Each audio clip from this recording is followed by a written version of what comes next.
everyone around you is like stressing about homeschool, and you're like, my kid is 3 or younger, or maybe has a developmental delay and is like they're 3 or younger, and you're like, for me, homeschool doesn't even cut it. But you don't want this time to go to waste.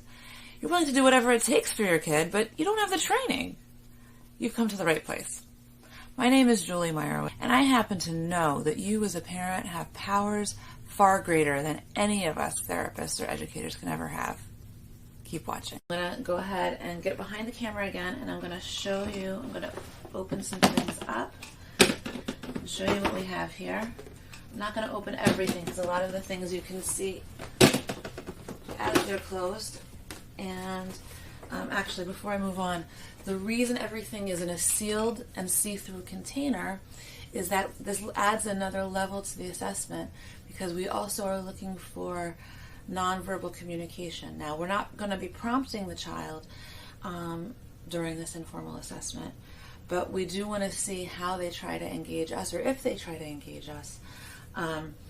So when something is in a sealed container, it offers an opportunity for the child to communicate with us. If there's something that they want inside a clear container that is sealed and a little difficult for them to get to, it gives me an opportunity to like pat it and look at us, or push it towards us and look at us, or hand it to us, or put our hand on it to open it.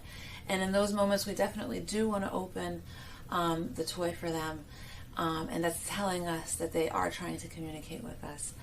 Communication is not just with words. Actually, most of our communication is nonverbal, even for those of us who do talk. And I could maybe post a fun video that I often share with my families that could offer some discussion about that.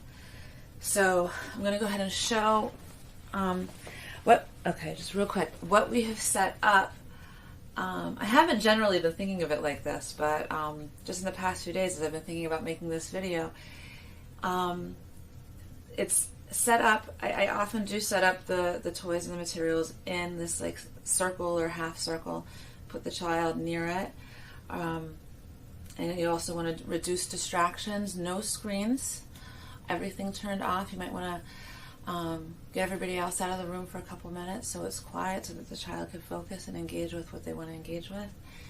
And I've actually been thinking about it recently as it's almost like we're setting up a little human Ouija board, that we're not going to push them in any direction or try and get them to do anything, but we're going to just sit back and watch and let them go to the part of the circle and play with the toys that are of most interest to them in the way that is most meaningful for them. Okay, so let me show you what we... Okay, now what we have here are some blocks. You don't have to have nearly this many. You can have just however many blocks you have, as nondescript as possible. Maybe some different colors and some different shapes, different sizes that they could use, that your child could use in the ways that are most interesting for them. And I'm going to go ahead back and seal that up, because we're going to want to see them. What we're hoping to see is that they're going to try and get us to open it for them. I have a Mr. Potato Head here, and that's going to give us a lot of information. A lot of families do have a Mr. Potato Head at home. If you don't, that's okay. We have a lot of options here. I have a few sets. Even just one Mr. Potato Head is fine. If you don't have, but you have a neighbor that you feel that you guys could wash it off in between and pass it off to each other, if that's something that's allowed in your area at this time. It is a great tool to use. We'll talk about that soon. Okay, I'm going to seal that up again, because we want to be able to provide opportunities for those nonverbal communication moments. What I have here is, let me get the glare off of it, pretty simple face puzzle that has faces that can be arranged, different faces that could be arranged, if the child could figure that out. If not, this is also a set of blocks. If you have any simple puzzles, it doesn't have to be this puzzle. These specific materials, if you have them, that's great. If not, I'm going to be posting this video in a Facebook group, and we could discuss what you might be able to use instead of any of these materials. See what you have at home. So this could be used to put things together in a certain order. We're going to say that that's part of one of our play levels. Or to stack blocks, if that's something that your child is interested in. We have a shape sorter with some shapes in it. Again, this is in a Ziploc bag. And if you don't have the Ziploc bags, that's fine. It just adds a little level. We have a couple, we have an animal doll, which is a cat. It's pretty cute. My kids love that one. And we have a baby doll. So I would say anything that you have that, now this is getting, if you have your sheet in front of you, this part of the area is, this part of the circle is getting us to our higher level play, towards symbolic play, higher level functional and symbolic play. Now, you could use for this, you could use a teddy bear, you could use an Elmo, you can use a Spider-Man action figure, you could even use, we used to call them Weebles, the little Fisher-Price people.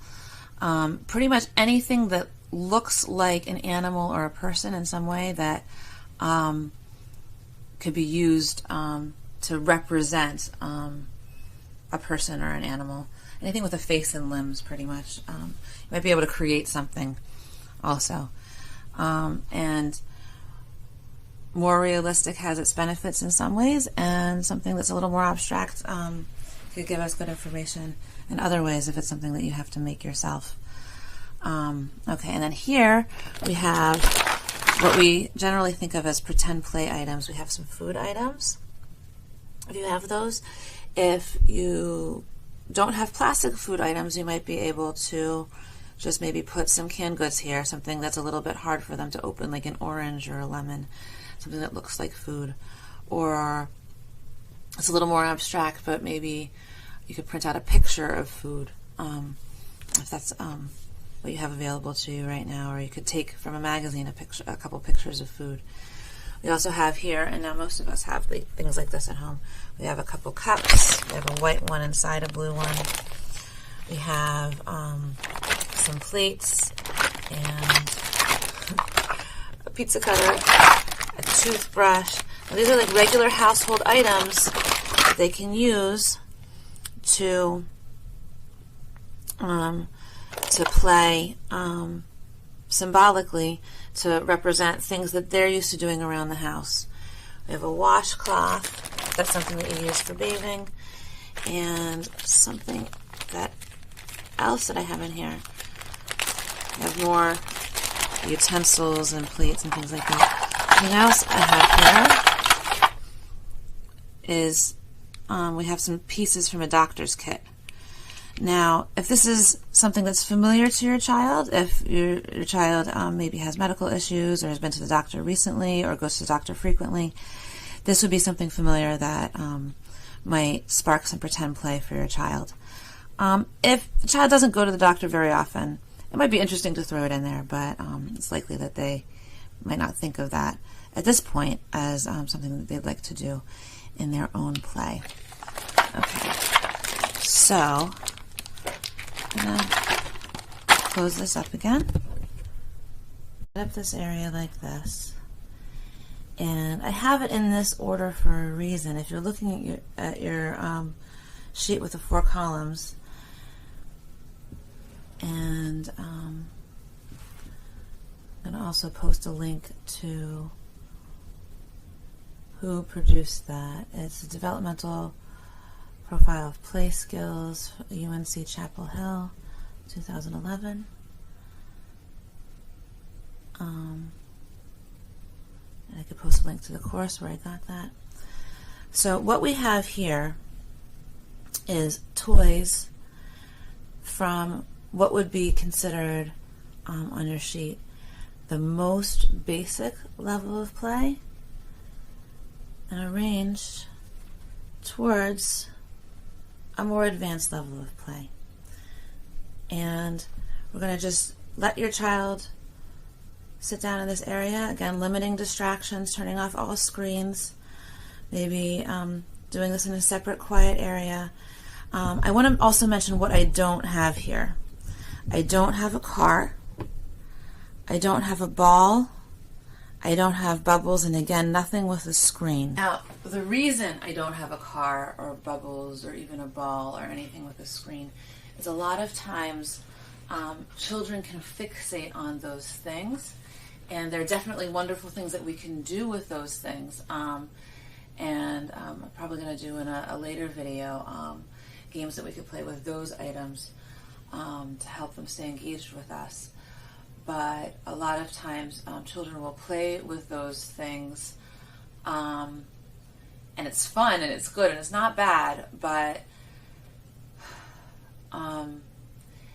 they could get fixated on those items and not being engaging with these types of play, which are going to help us to move their developmental level forward. So what we're going to do is... Thank you for watching. If you like this video, please click like and share with anybody you think can benefit from it.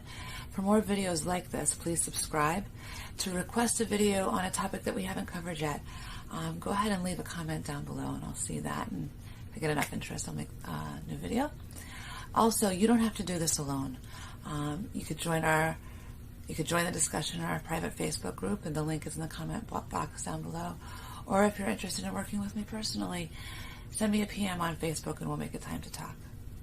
In the meantime, use your powers and take care.